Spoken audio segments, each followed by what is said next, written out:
Yo, up, everybody? It's your boy Joshua Saki back with another video. You know it. Right now is 9:33 p.m. in Florida. I am tired. I'm just gonna do this video for the heck of it because I feel like it. Okay, and just because I want to give my fans, you guys out there, another video. Okay, so this video is gonna be the first part of my top 5, and there'll be 2 parts to this. Strongest / favorite Goosebump monsters, okay? Number 1, I'm gonna go from 1 to 5, okay? Number 1, and I'll give you the reasons why. Number 1 is my all-time favorite is Slappy. Why do I like him? Okay, why I like Slappy is because he's powerful. Now that doesn't mean he's the strongest. He just, in my favorite, he's my favorite. But he is one of the strongest. He is one of the strongest. In the strongest scale, I would say he would be at the two level. But I'm just putting him as my favorite monster because he's my favorite monster. Why is he the strongest? He has the ability to turn people into dummies, make them his slaves. He has super strength. He can spit green stuff, which is basically like acid, at people. He can do all this cool shit.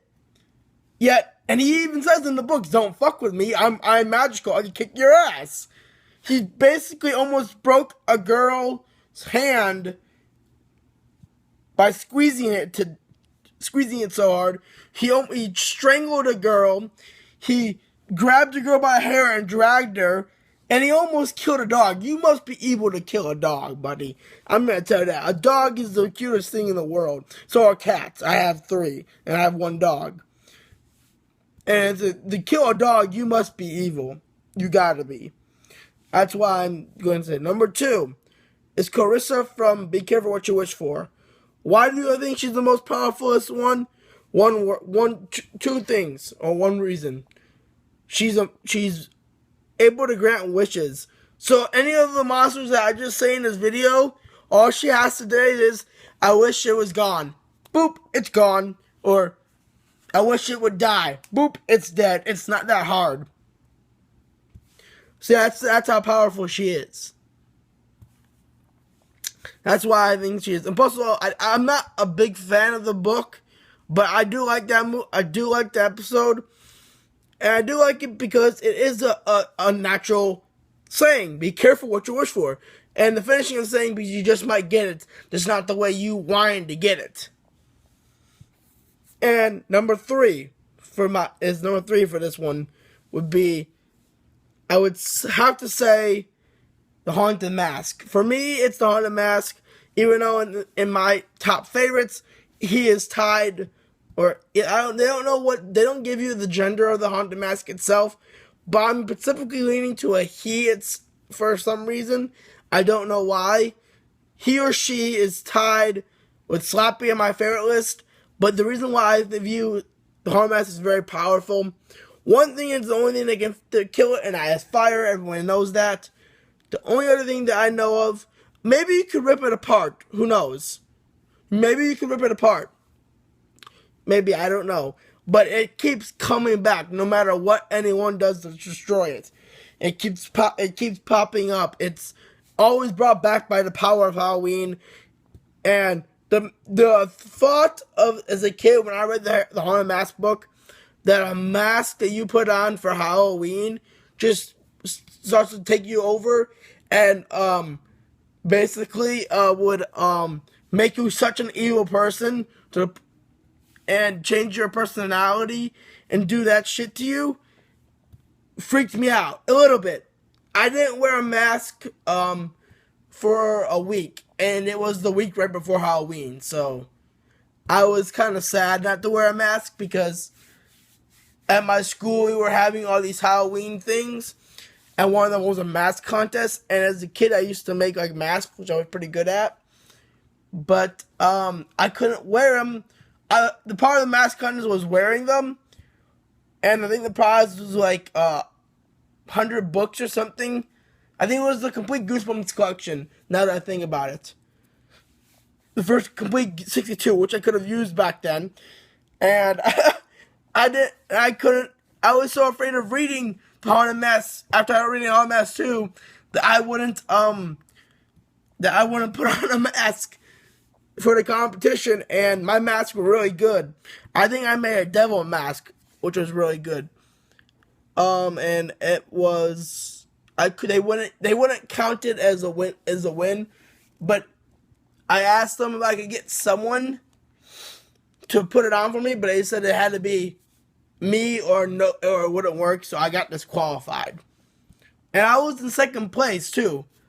So what happened was, and for being in second place, even though I was disqualified, I got I got I think 14 of the Goosebump books of my choosing, and then all 62 went up to the winner, who's actually my best friend, which I'm not surprised he did do a well costume.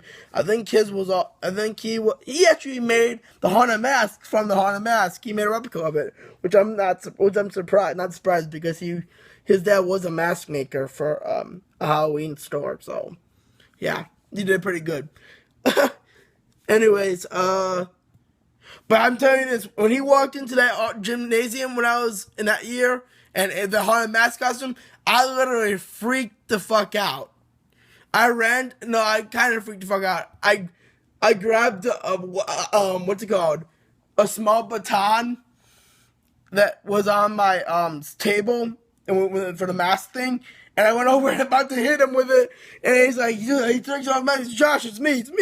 Sorry, I'm getting sidetracked here. Okay, that's number 3. It was number 3. Number 4, people, for me. Number 4. So I have a weird thing with my joints where, like, if I do, for example, if I want to do 3, I have to do it like this. So I'm not putting the middle finger up, guys.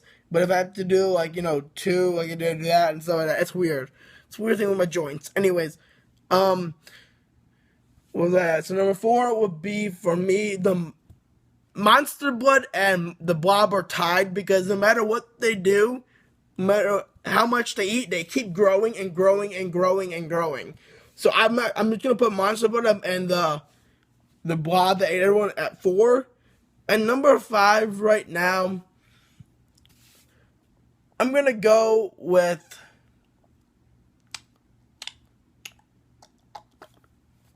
let's see.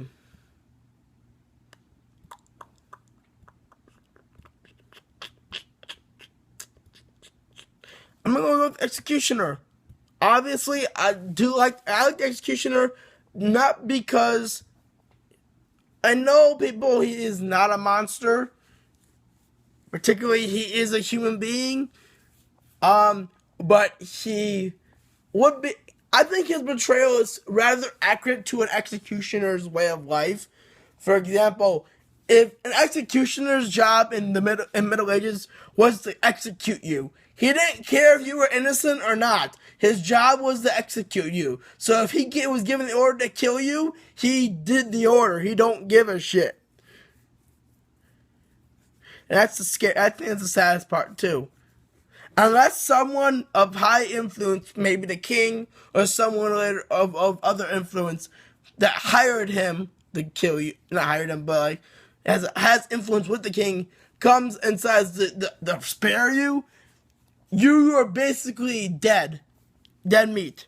That's why I think he's very powerful. Not only is because he also shows the side of the dark side of humans to the point where he would kill kids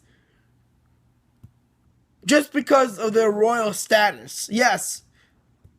If you read, there's a Goosebump book called Give Yourself Goosebumps, Return to the Terror Tower, where you find out that the entire town, or the entire country has been under a spell of Edward and Susanna's uncle.